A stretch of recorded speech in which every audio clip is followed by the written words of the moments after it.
Dudes, what's up? What, you want a tutorial? Huh? Okay, here's a tutorial for you. So you put blocks down, and then you put things on them, and voila! You get a thing!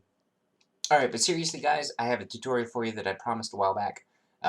This is about how to take these wonderful creations here, the item sorters, and make them into a simple vanilla shop system. So, here we go. So the easiest thing to do is to just take the smaller version. We went through these in the other video last time. I'll send a link, just put a link down in the description, and then it should be popping up in the corner now too. Just take the smaller version, or either version. The smaller version is just more compact. So anyways, and then you just stick some droppers on the back. And anytime that the redstone is activated down here, as we shall see, it poops out the right thing. The right number of things, to be precise. So this is a simple one-for-one item system. You can't say pay 2 and get 1. This is nothing like that. No, nothing complex. So you do all sorts of things with this, but what if you wanted to put a sensor off of the front? Well, you can't really do that with this configuration because you have to be able to measure items that have been filtered so that you can choose which items to receive as payment. That means you have to measure off of this middle one here. And as you can see, there's not really any place to put down the comparators unless you do only the one on either end, which kind of stinks. It's not much of an option. So you take your longer one, and you can actually drop a comparator right up front, leaving you space to then put down your redstone to do other things. Now this system you may have thought of if you sat down and worked a little bit of this out. This will not work. The reason for that is let's drop a couple of sticky pistons in here. Okay, now you see that? You got 3 different items popping out. Let's just reload them in here. And the reason for that is, okay, so the redstone, just like in the back, there's 3 bits of redstone, 3 bits of redstone coming off the comparator. It's just a mirror image. The repeater over here is down underneath. It's the same concept.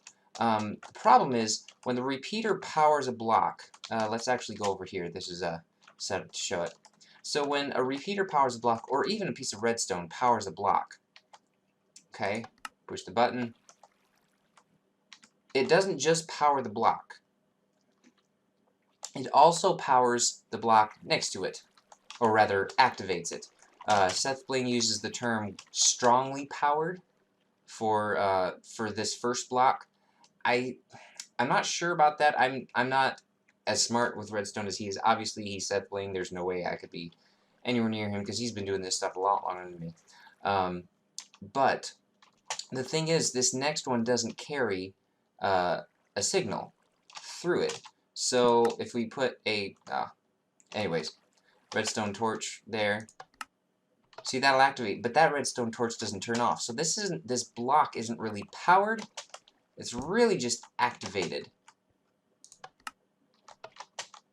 So you see, this block is powered by the redstone repeater, which then activates this dropper and turns off, inverts this redstone torch.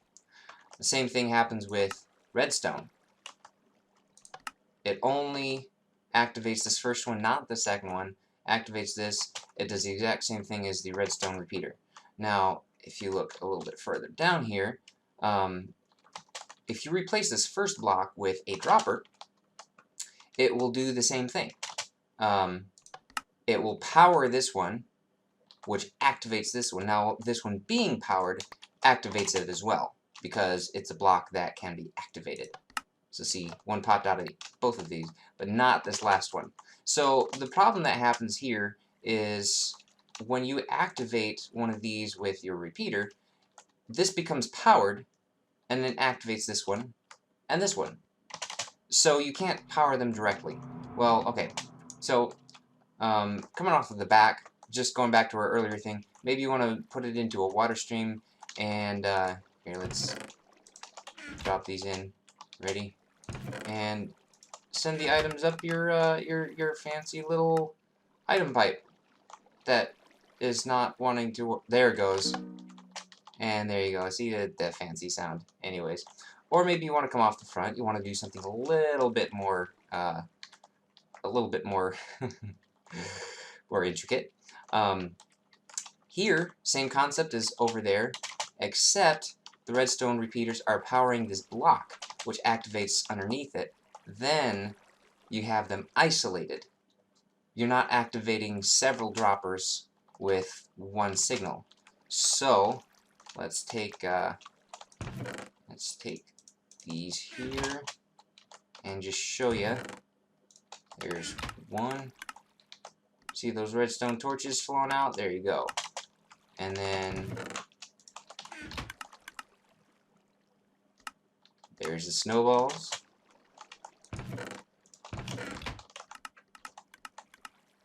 And there's the repeaters. So, comparators, sorry. So this has them isolated. You power a block, which then activates a dropper.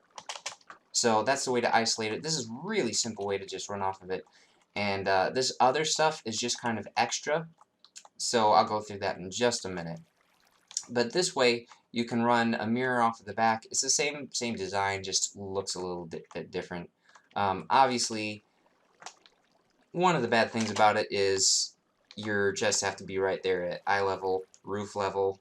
But if you don't care, this is a nice way to actually put the redstone right above you in your little base, wherever you have it, or your shop, your house. Not have it visible. So there you go. Alright, now I'll show you what all this other stuff is. So, this is your regular input chest that you see in so many tutorials. It's up top. It's right there on there. It's right there up top on my original set. So that's just the regular one. Well, over here, I actually set it up so that you could have a nice little shop. And I actually put those in already. I don't know if I... Nope. Let's put those in. Okay. So this is a little indicator.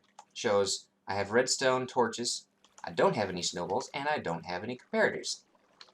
So I want some redstone torches. Well, the price just happens to be a diamond. So let's drop in 1 diamond, because we want 1 redstone torch. That'll come popping out there in just a second. And there we go. I want actually 3 more redstone torches, so let's go ahead and get those.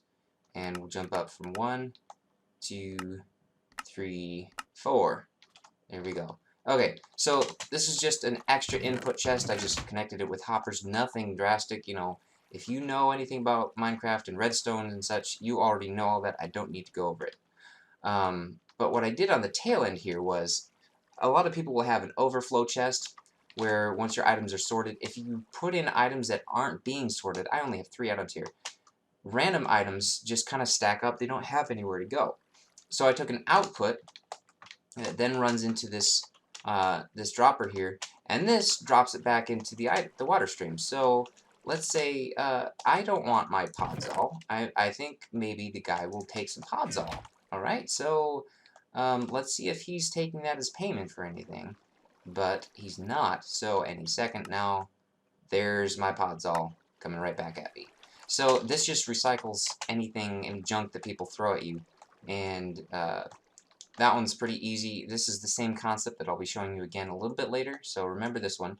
You take your comparator, and as soon as the dropper gets anything in it, the comparator registers a signal, passes it around, and it's important to have both of these repeaters here. If you don't, it actually locks this in an on position, because the repeater powers this, then that powers the comparator, and it gets nasty. So 2 repeaters, they each just stay at default, no extra ticks. And then any time that an item lands in here, it will poop it out, except it needs to be one at a time because that's how they'll dispense. So just like that. Alright, and then those all fly down here. And at the end, I just ran the water stream over another hopper, into another dropper facing up into the soul sand. And this is that same concept, just in the reverse. Comparator, redstone, redstone repeater, redstone repeater into the same dropper. And then as soon as it gets it, it'll spit it out right above. And soul sand is cool because I think it would actually happen with any blocks, probably, that if the dropper spits something into it, it'll come up through, but I've used soul sand in it a couple of times, and it just looks like a cool little item platform. So, anyways, so that's what all these extra hoppers are all about. Okay, so what about all this green circuit stuff? What is that junk? Huh? Okay. Well, this is your measurement to say whether you have items available or not. So let's drop some snowballs in here, and suddenly we see our snowball light is on. And let's put some comparators in the end, and voila, our comparator light is on. So again, this is based off of just using a comparator, measuring the output of, or the status rather, of a dropper, and then you just run these around, and redstone power either right into the lamp or into the block right next to it. Don't do the middle one, because if you were to power the middle one there, it would,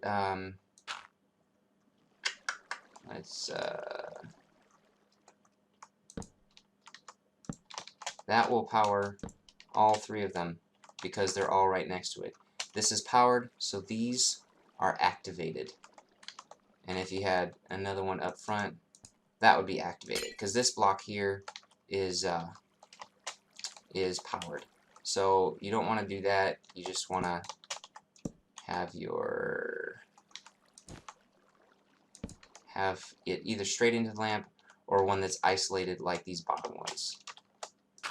So, alright, and if you want to actually compact this a little bit more, it's a little bit more redstone intensive, but you can go every other one, redstone, repeater, redstone, repeater, redstone, repeater, and basically the same thing. Right here, I kind of cheated a little bit for space just because of the way it worked. I powered the block up, which then powers the lamp because it's the only lamp that the block's touching. Again, this is something you have to be careful about anytime you're doing redstone stuff and powering blocks, because obviously if you get something placed wrong, you're going to mess it up. So I just did this to save space, just an idea for you. Obviously the redstone torches, you're not just going to put torches down. Those are going to be actual inputs. But one more thing. If you have a lot of items in your dropper, set up this way, these will actually activate each other. They will cross-activate and light up the lamps. So what you want to do is actually get these separated out right away. So I set up another example back here when I realized that I hadn't mentioned that. And you just alternate redstone, redstone repeater, redstone, redstone repeater, etc. Or you can use comparators too, but that was extra resources, so who wants to do that? And this also is a more compact form of the redstone if you're really squeezed for space.